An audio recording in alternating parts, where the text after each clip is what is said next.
বাবা এটা কি ঠিক হচ্ছে?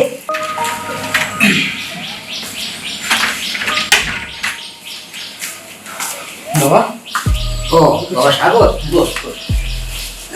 বাবা, তুই কি অফিসে যাচ্ছিস? জি অফিসের সময় হয়ে গেছে। ও আচ্ছা। বাবা, তোমার কোনো সমস্যা হচ্ছে না তো আমাদের এখানে? না, কেন, কিসের সমস্যা? আচ্ছা বাবা, বল। তুমি এখনো কি আমাদের উপর অভিমান করে রাখছো নাকি ক্ষমা করে দিছো? তোর উপরে আমি কেন অভিমান করব? আর আগে থেকে যদি ক্ষমা চোখে তোদের দেখতাম তাহলে খুবই ভালো হতো। বাবা, আমি যে বিয়ে করছি না, তোমার বৌমা একজন ম্যাজিস্ট্রেটের মেয়ে। হ্যাঁ শুনেছি, জেলা জজ ছিলেন। জি, আবার তোমার বৌমাও জজ করে চাকরি করে। হ্যাঁ, শিক্ষিতা, সুন্দরী, জি। সেটাও জানি। তো আমি এমন কোনো কাজ করি নাই যে তোমার সম্মানের হানি হোক। বাবা, আমি জানি তুই এমন কোনো কাজ করবি না যে আমার মাথা হেঁট হোক বা আমি অসম্মানিত হই। তুই আমার ছেলে। তবে আমি ভুল করেছি। বৌমাকে আর তোকে যদি আগে থেকে মেনে নিতাম তাহলে এই বাপ মা হারাবার আগে হয়তো আমার একটু ভালোবাসা যেটা গেছে তো গেছি, এটা পিছনের কথা আর উঠে লাভ নাই। বাবা, তাহলে আমার অফিসের সময় হয়ে যাচ্ছে, আমি অফিসে যাই। ও আর হ্যাঁ, তোমার যদি কিছু লাগে তোমার বৌমাকে নির্দ্বিধায় বলো। আরে কিছু বলা লাগবে না, বৌমা তো সেরকম আমার খুব পছন্দ হয়েছে। বাবা, কিছু বলার আগে আগে এনে হাজির করে কি লাগবে না লাগবে এই খোঁজ খবর আমার নিচ্ছে। তাহলে আমি এখন আসি। বৌমা আসছে। ও, তুমি চলে আসছো? হ্যাঁ। আচ্ছা শোনো, বাবার যত্নের কোনো জানি ত্রুটি না হয়, সবসময় বাবাকে দেখে রাখবে, ঠিক আছে? বসো তুমি। বলছি কি, ওসব নিয়ে তুমি টেনশন করো না, দেখে শুনে অফিসে যেও, ঠিক আছে? একটু রাস্তাঘাট দেখে তুমি থাকতে আর কোনো টেনশন নেই। আচ্ছা আমি গেলাম, না আমার সময়। বাবাকে নিয়ে টেনশন করো না, সে আমি দেখে ঠিক নেবো। আছে, ভালো আছে। হ্যাঁ দেখে শুনে যাস বাবা। বাবা, হ্যাঁ বৌমা। বলছিলাম কি, আপনার কিছু লাগবে? না, সবকিছু তো দিয়ে রাখো সবসময়। না, বলছিলাম সকালে নাস্তা খেলেন, একটু চা বা কফি যদি। ও, চা কফি একটা খাওয়া যেতে পারে। আর তাছাড়া এ পর্যন্ত তোমার সঙ্গে কথাবার্তা তেমন বলা হয়নি। ওই চা নিয়ে আসো, একটা চা খাই আর তোমার সঙ্গে কথা বলি। আচ্ছা বাবা, ঠিক আছে, আমি আপনার জন্য এক্ষুনি চা নিয়ে আসছি, ঠিক আচ্ছা আছে? আচ্ছা।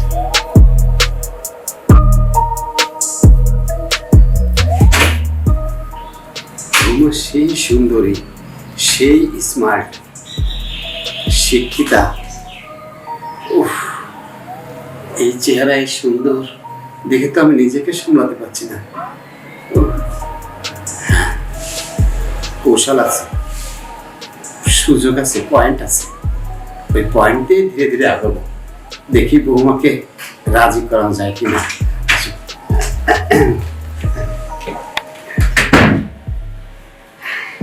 বাবা, এই চা চা এনেছি।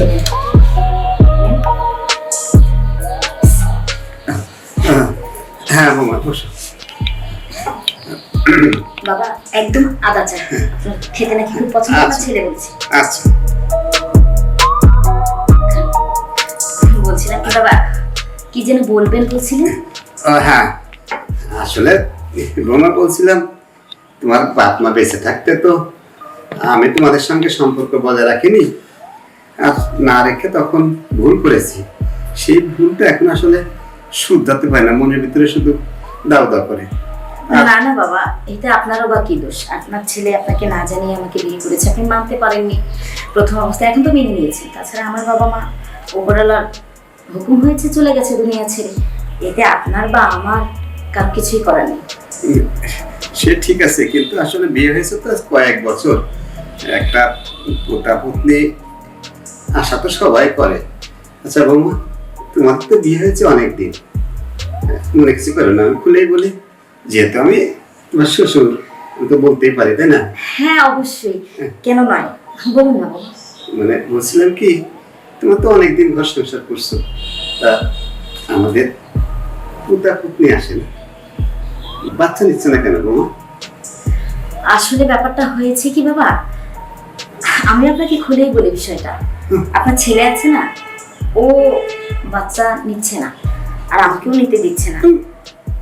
আর আপনি যখন জিজ্ঞেসই করে ফেলেছেন, আমি খুলেই বলি কথাটা। বলো।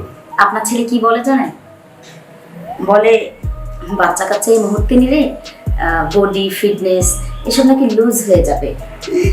জুস চাই কথা, এ কে বলেছে? এ তো বাজে কথা। আরো একটা সন্তান হলে শরীরের রং আরো উজ্জ্বল হবে, টাস টাস করবে, হলুদ বর্ণ হবে। আর চামড়া লুসাই কই বলেছে একটা সন্তান বা দুটো সন্তানের মা জননীরা বর্তমান স্মার্ট বেশি। ওদের লুজ তো দূরের কথা, ওদের কাছে কোনো বুড়ো হওয়ার কোনো চান্সই নাই। আর তোমাকে ছেলেটাই বলেছে, এতে তো আরো বেশি সমস্যা, আরো তোমাকে বুড়ো দেখা যাবে।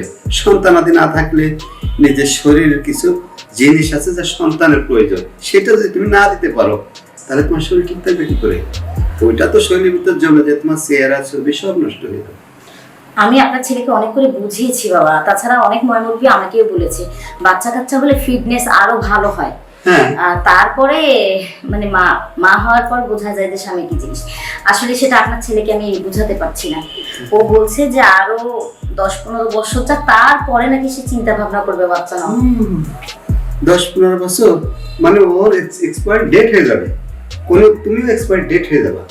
এই জন্য আমার ছেলে মনে হয় তোমার একটা মিথ্যা বলেছে। আমার মনে হয় ও মনে হয় অপরাধ নাকি, আমি কিন্তু বুঝতে পারলাম না। আমাদের বংশে এরকম একটু আছে আর কি। হ্যাঁ, সেই বংশের প্রভাব ওর উপরে এসে পড়লো কিনা সন্তানাদি হয় না। কিছু মনে করো না, আমি আমার ছেলে হলে কিভাবে সত্যি কথাটা বলে ফেললাম আর কি। কিন্তু আমার ছেলেকে আবার বললো না যে আমি এই কথাটা বলছি। না না বাবা, তা বলবো কেন? কিন্তু বাবা আপনি এটা আবার কি বললেন? আমি তো এত কিছু জানি না, ও আমাকে যেটা বলে আমি সেটাই শুনি। কিন্তু আমি তো মন থেকে মা হতে চাই বাবা। তাহলে আমি তোমাকে যেটা বলবো সেটা তুমি মেনে নেবে? আমি চাই আমার একটা নাতি নাতনি হোক, যা দেখতে একেবারে তোমার মতো টানা টানা চোখ হবে, তোমার ভিতরে টাস টাস উজ্জ্বল বর্ণ চেহারা হবে। তোমাকে যেমন দেখতে আমার ওই নাতি পুতনি দেখেও মানুষ এরকম হাই হাই করবে, কি সুন্দর কি। আর আমার তখন কেমন লাগবে? আর তোমাকে তো দেখতে মাশাআল্লাহ, তুমি একখান বৌমা। যাই হোক, বলছিলাম কি, তুমি যদি আমার কথা শোনো মানে মানো, তাহলে তুমি সন্তান নিতে পারো, কোনো সমস্যা নেই। তবে তবে আমাকে কথা দিতে হবে, এই আমার সাথে যে কথাবার্তা যে কাজকর্ম হবে ওই আমার ছেলে তো জানবেই না, পৃথিবীর কেউ জানবে না। শুধু তুমি তুমি রাজি হও, তোমাকে সন্তান দেওয়ার ব্যবস্থা আমি করতেছি। কিন্তু কিভাবে বাবা? আপনার ছেলে তো আমাকে ওষুধ খাওয়ায় না, আমি তো প্রতিদিন ওষুধ খাই, তো আমি মা কিভাবে হতে পারি? ওষুধ খাও? তুমি ওষুধ খাবা কেন? ওষুধ খাইও না। ওষুধ খাচ্ছে তোমাকে ছলনা করার জন্য যে আমি ওষুধ খাই বন্ধ রাখছি, আসলে সেই বদ্ধতা। কি বলছেন আপনি? ওষুধ আছে একটা অজুহাত, তুমি বুঝো না যে তোমারে বন্ধ রাখছে, কিন্তু তা না। আসলে ওর মনে সন্তান হয়নি। আমার তো ওই ভয় আগে থেকে ছিল যে বংশের ধারা কি আমার ছেলের উপরই পড়ে, আমাকে বংশের মধ্যে খেলে আমারই সন্তান আদি, আমার বোনেরও হয়নি, আমার ভাইয়েরও হয়নি। আর আমি যদি চেষ্টা করি তাহলে ও কোনো ওষুধ আর কাজ হবে না, ডাইরেক্ট অ্যাকশন। কিভাবে বাবা? তুমি বৌমা, তুমি কি ওষুধটা খাও? ওই তো বড়ি খাই। বৌরি কোনো আবরণ ব্যবহার করে না? আপনার ছেলে না, ওনাকে আবরণ ভালোই লাগে না। কোনো বড়িতেও ঠেকাতে পারবে না। শুধু তুমি আমার কথাটা একটু শুনবা। কি বলো? কি কথা শুনবো বাবা, বলেন না। তুমি কি মানে নাতি পুতা দিতে চাও না? হ্যাঁ চাই তো, কিন্তু আপনার ছেলেই তো নিচ্ছে না, আমি কি করবো? তুমি কি বাচ্চা না হতে চাও না? সেটা তো হতে চাই। তাহলে আমি সেটা বলি, সেটা করবো না। আমিও নাতি পুতার দাদা হবো, তুমি মা হবা। আমার ছেলেও জানবে না, ওই পাড়া প্রতিবেশীও জানবে না, শুধু আমি আর তুমি জানবো। তার মানে আপনি কি বলতে চাইছেন? বলতে চাইছি কি, আমাকে বংশে তো কারোরই নাই, কিন্তু আমার ছোঁয়া যেখানে পাই সেখানে সন্তান আসা লাগবেই। এই জন্য বলছিলাম কি বৌমা, তুমি যদি তোমার সাথে আমার একটু সময় দিতে, তুমি সন্তান পেতে, আর আমিও তোমার এই সুন্দর চেহারা যতটুকু মুগ্ধ হয়েছি ততটুকু তৃপ্তি পেতাম। কি বলছেনটা কি বাবা? আমি আপনার ছেলের বউ হই, আপনি আমার শ্বশুর হন, আপনি আমাকে বাচ্চা দিবেন? এটা কি করে সম্ভব? হাই যে ফাঁকা বাড়িতে তোমার বাপ মা মারা গেছে, কেউ নাই, একটা সন্তান আছে না হলে দুধ দুধ করে দৌড়ে দৌড়ে না বেড়ালে কোরআন বলবো? একটা সন্তানই তো সবকিছু।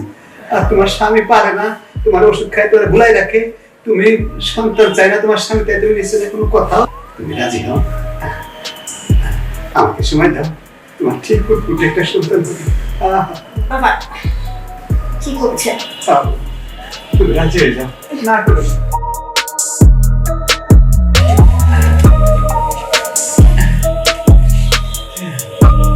বাবা তুমি ভাবো না, তোমার দরকার সন্তান, একই রকম। তো একই হবে।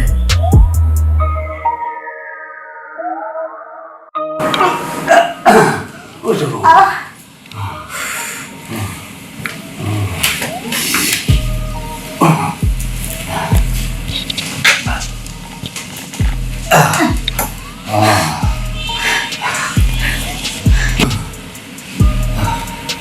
বৌমা, তুমি আর কোনো চিন্তা করো না, তোমারে আমি ঠিক মতনই দিছি, সন্তান হবে। তবে আমি যে কয়দিন থাকবো ও কয়দিন আর একটু প্রেসক্রিপশন অনুযায়ী দিতে হবে। মানে একদিনে তো কাজ হয় না, এই সপ্তাহখানিক দিলে হবে।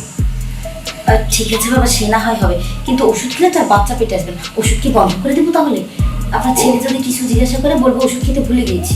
হ্যাঁ, ওর চোখকে ফাঁকি দিতে আর কতক্ষণ? ও তো নিজের অপারগতা তোমার ভিতর ঢুকাই দিচ্ছে, ওষুধ খাইয়ে বন্ধ রাখতেছে, তাই বলতেছে। ওষুধপত্র খেয়েও না, তুমি এক কাজ করো, তুমি যখন ওষুধ আনবে ওষুধগুলো লুকিয়ে ওই একটা ভিটামিন সামনে খাই, এটাই হবে। তোমার মেয়ে মানুষ, তোমার অনেক সরসত্তরে জানো। বৌমা, যা হবার তা তো হলো, আমি ফ্রেশ হয়ে আসি। হ্যাঁ ঠিক আছে, আপনি যান। শ্বশুর আমার পেটে বাচ্চা দিল, তাহলে ওনার নাতিপুতি হয় কি করে? সে তো আমার শ্বশুরের সন্তান হয়, তার মানে আমার স্বামীর ভাই, তার মানে আমি দেবরকে পেটে নিলাম। শেষমেশ কিনা দেবরের মা। ওহ